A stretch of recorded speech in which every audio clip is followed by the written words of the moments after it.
उज्जैन के राजा विक्रमादित्य के रहस्यमयी सिंहासन का क्या हुआ यह कोई नहीं जानता।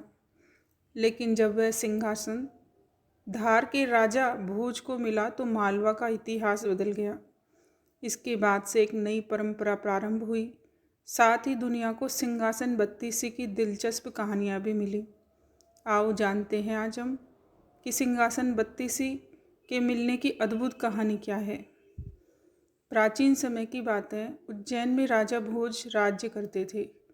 वह बड़े दानी और धर्मात्मा थे। उनके बारे में प्रसिद्ध था कि वह ऐसा न्याय करते हैं कि दूध और पानी अलग अलग हो जाए। नगरी में एक किसान का एक खेत था जिसमें उसने कई प्रकार की सब्जियां लगा रखी थी। एक बार की बात है कि खेत में बड़ी अच्छी फसल हुई। पूरी ज़मीन पर तो खूब तरकारियाँ आई, लेकिन खेत के बीचों बीच थोड़ी सी ज़मीन खाली रह गई। किसान ने उस ज़मीन पर भी बीज डाले थे, लेकिन वहाँ कुछ नहीं उगा। किसान ने वहाँ खेत की रखवाली के लिए एक मचान बना रखा था। जब भी किसान मचान पर चढ़ता तो अपने आप चिल्लाने लगता, कोई राजा भोज को पकड़ लाओ और सजा दो, मेरा राज्य उससे ले लो, जाओ जल्दी जाओ। सारी नगरी में यह बात आग की तरह फैल गई और राजा भोज के कानों में भी पहुंची। राजा भोज ने कहा, मुझे उस खेत पर लेकर चलो। मैं सारी बातें अपनी आंखों से देखना चाहता हूँ और कानों से सुनना चाहता हूँ। राजा भोज जब उस जगह पहुँचे तो उन्होंने भी वहाँ देखा कि किसान मचान पर खड़ा है और कह रहा है, राजा भोज को फ़ौरन पकड़ लाओ और मेरा राज्य उससे ले लो। यह सुनकर राजा चिंतित हो गए। चुपचाप महल में लौट आए। उन्हें रात भर नींद नहीं आई।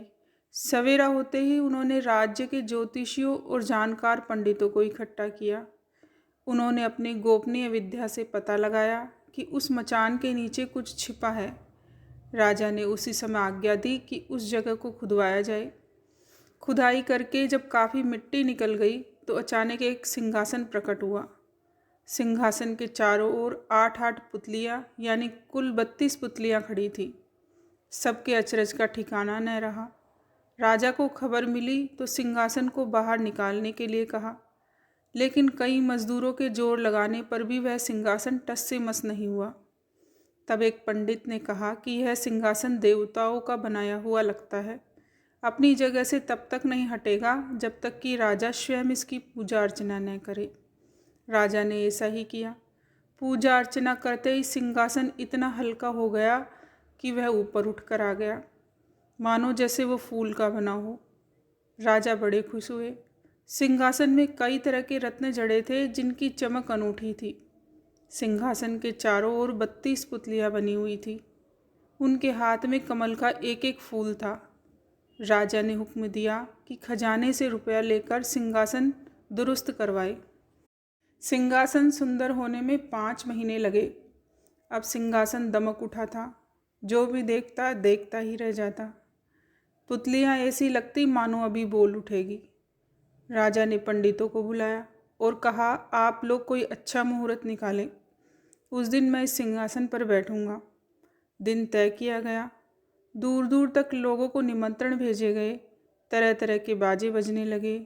महल में खुशियाँ मनाई जाने लगी। पूजा के बाद जैसे ही राजा ने अपना दाहिना पैर बढ़ाकर सिंहासन पर रखना चाहा कि सारी पुतलियाँ खिलखिलाकर हंस पड़ी। लोगों को बड़ा अचंभव हुआ कि यह बेजान पुतलियाँ कैसे हंस रही है। राजा ने अपना पैर खींच लिया और पुतलियों से पूछा, ओ सुंदर पुतलियों, सच सच बताओ कि तुम क्यों हंसी। पहली पुतली का नाम था रत्न मंजरी। राजा की बात सुनकर वह बोली, राजन, आप बड़े तेजस्वी हैं, धनी हैं, बलवान हैं, लेकिन इन सब बातों का आपको घमंड भी है। जिस राजा का यह सिंहासन है वह दानी, वीर और धनी होते हुए भी विनम्र थे, परम दयालु थे। राजा बड़े नाराज हुए।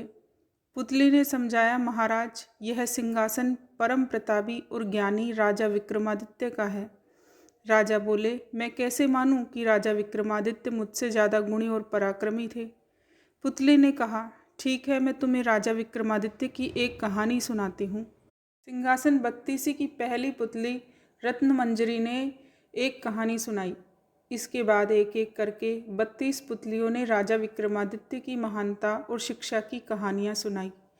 उन 32 पुतलियों के नाम कुछ इस प्रकार थे: रत्नमंजरी, चित्रलेखा, चंद्रकला, कामकंदला, लीलावती, रविभामा, कौमुदी, पुष्पवती, मधुमालती, प्रभावती, त्रिलोचना, पद्यावती, कीर्तिमती, सुनैना, सुंदरवती, सत्यवती, विद्यावती, तारावती, रूपरेखा, ज्ञानवती, चंद्रज्योति, अनुरोधवती, धर्मवती, करुणावती, त्रिनेत्री, मृगनयनी, मलयवती, वैदेही, मानवती, जयलक्ष्मी, कौसल्या और रानी रूपवती।